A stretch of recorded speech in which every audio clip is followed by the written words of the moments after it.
বেগুন কিন্তু অনেকেরই পছন্দের খাবার, আবার অনেকে অ্যালার্জির কারণে বেগুন পছন্দ করে না। আমরা কম বেশি সবাই শুধু বেগুন দিয়ে বেগুনই খাই, অথবা বেগুন দিয়ে মাছ দিয়ে রান্না করি, বা বেগুন ভাজা করি, বেগুন ভর্তা করি। তবে আজকে আমি আপনাদের কাছে যে রেসিপিটা বা যে বিকালের নাস্তাটা আপনাদের সাথে শেয়ার করবো বেগুন দিয়ে, আশা করি আপনারা কখনো এইভাবে খান নাই। আপনারা এই প্রথম দেখবেন বেগুন দিয়ে আমি আপনাদের বিকালের কি নাস্তা তৈরি করে দেখাই। খুবই ইজি, একদমই সহজ একটি বিকালের নাস্তা আপনাদের সাথে শেয়ার করব। আশা করি আপনারা সবাই ধৈর্য সহকারে ফুল ভিডিওটা দেখবেন, আর ভিডিওটা দেখতে দেখতে একটা লাইক দিতে কিন্তু ভুলবেন না। এত সহজ বেগুনের এই নাস্তাটা, আপনারা যদি এই নাস্তাটা একবার বানানো দেখেন তাহলে আপনারা ভাববেন আগে কেন এই নাস্তাটা বানিয়ে খেলাম না। আসসালামু আলাইকুম, আমি স্বর্ণালী কুকিং থেকে আপনাদের সবাইকে জানাচ্ছি স্বাগতম। আশা করি আপনারা সবাই ভালো আছেন, আমিও ভালো আছি। দেশ ও দেশের বাড়ি থেকে আজকে আমার এই ভিডিওটা যারা দেখছেন সবাইকে জানাচ্ছি আমার নতুন একটি রেসিপি ভিডিওতে ওয়েলকাম। প্রথমে কিন্তু আমি মোটামুটি লম্বা বেগুন নিয়ে নিয়েছি। লম্বা বেগুনগুলো আপনারা আপনাদের সাইজ অনুযায়ী কেটে নেবেন, আপনারা যতটুকু লম্বা রাখতে চান। তো এগুলো মোটামুটি মাঝামাঝি ছোট সাইজ রাখলেই আমি মনে করি ভালো হবে। আর কিন্তু আপনারা দেখিয়ে নিচ্ছেন আমি কিভাবে কাটছি, এইভাবে সুন্দর করে কেটে নেবেন। আপনারা যদি ছুরি দিয়ে এভাবে কাটতে না পারেন, আপনারা দা বটি আছে ওগুলো এইভাবে কেটে নিতে পারেন, কোনো প্রবলেম নাই। একদম কদম ফুলের মতন কেটে নেবেন। দেখেন কদম ফুলের মতন কত সুন্দর লাগতেছে। আমি কিন্তু একটা অলরেডি কেটে নিয়েছি, আপনাদের দেখানোর সুবিধার্থের জন্য আমি আরেকটা কাটছি আর আপনাদের দেখিয়ে নিচ্ছি। দেখেন একদমই কদম ফুলের মতো দেখা যাচ্ছে, দেখেন কত সুন্দর। আর এটা কিন্তু অ্যালার্জি ছাড়া, মানে যাদের অ্যালার্জির সমস্যা আছে ওইটার সমাধান আপনাদের দিব আমি। অ্যালার্জি যাদের আছেন তারাও খেতে পারবেন, অ্যালার্জি কোনো সমস্যা হবে না। আপনারা কিন্তু এইভাবে বেগুনটা সবগুলো কেটে নেবেন, যতগুলো আপনারা নাস্তা তৈরি করতে চান।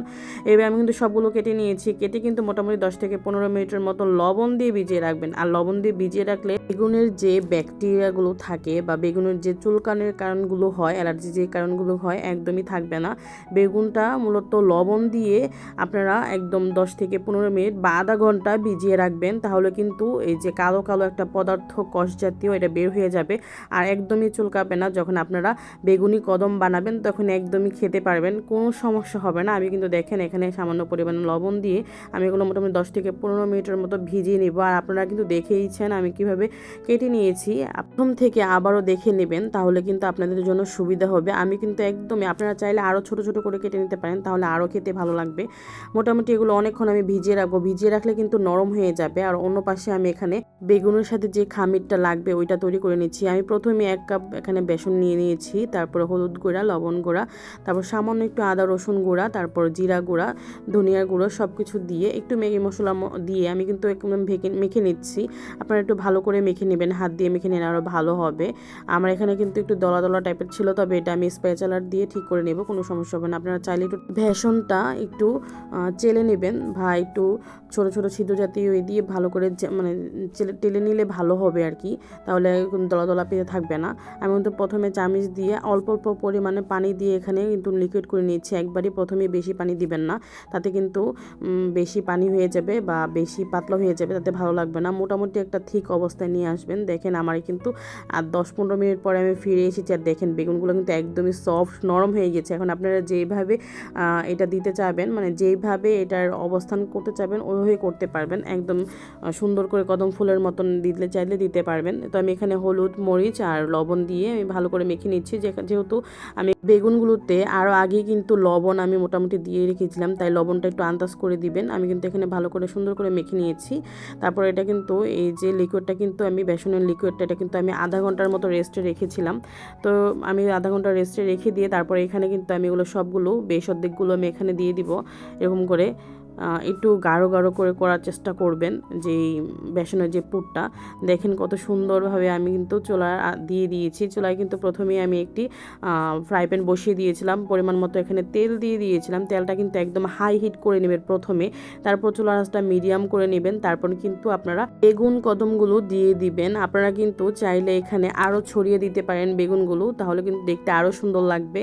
আপনারা যেভাবে পারেন ওইভাবে দিবেন, আমার কাছে এভাবে দিতে ভালো লাগতেছিল তাই আমি এভাবে দিয়ে নিচ্ছি। নিচ্ছি। একদম দেখেন কদম ফুলের মতন দেখা যাচ্ছে, একদম হলুদ হলুদ। তো সবগুলো সুন্দর করে আমি ভেজে নেব। আর বেসন দিয়ে বেশিক্ষণ চুলার আঁচটা বেশি বাড়িয়ে দিয়ে রাখবেন না, চুলার আঁচটা বেশি বাড়িয়ে দিয়ে রাখলে কিন্তু পুরো পুড়ে যাবে, ভিতরে মানে বেগুনগুলো সিদ্ধ হবে না বা ভালো করে কুক হবে না। তো আপনারা যারা ভিডিওটা দেখতে দেখতে এই পর্যন্ত চলে এসেছেন, আপনাদের সবার কাছে আমার একটা রিকোয়েস্ট থাকবে, প্লিজ আপনারা যারা ভিডিও দেখছেন একটা করে লাইক দিয়ে দিবেন। অনেকেই আছেন ভিডিও দেখেন বাট ভিডিওতে লাইক দেন না, একটা করে লাইক দিয়ে যাবেন। আর অবশ্যই একটা করে কমেন্ট রেখে যাবেন, কমেন্টের মাধ্যমে আপনাদের পরিবার থেকেও আমি ঘুরে আসবো ইনশাল্লাহ।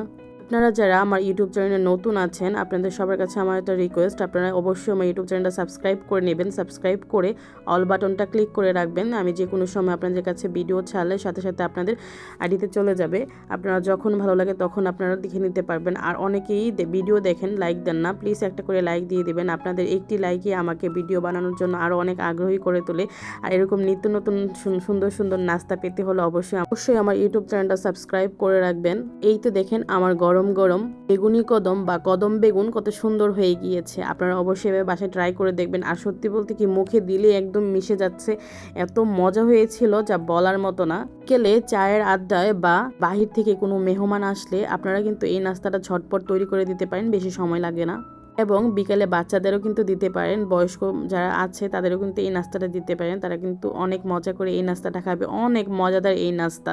সবাই ভালো থাকবেন, সুস্থ থাকবেন, আল্লাহ হাফেজ, আসসালামু আলাইকুম।